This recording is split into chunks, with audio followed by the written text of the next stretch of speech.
شیخ ابن سعد امام کتنے بڑے ہیں، جس کی کتاب ہے طبقات کبریٰ، ابن سعد تاریخ میں قابل قبول جس کی کتاب، فرماتے ہیں کہ وَقَانَ سِکَّةً مَامُونًا لَهُ فِقْہ وعلم وورع حدیثاً کثیراً وَقَانَ امام عادل۔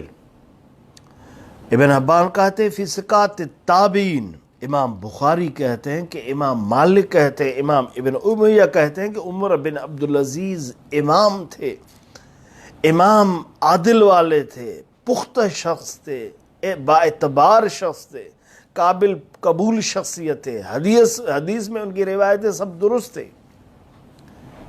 ایسے امام کی لوگوں نے بے ادبی کی ہے۔ اللہ اکبر، اللہ اکبر۔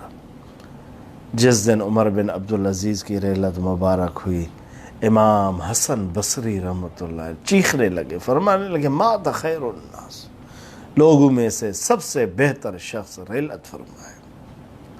اللہ تعالیٰ عمر بن عبدالعزیز کے درجات بلند فرمائے، اللہ تعالیٰ ان کو جنت فردوس حضور کی رفاقت نصیب فرمائے۔ حضرت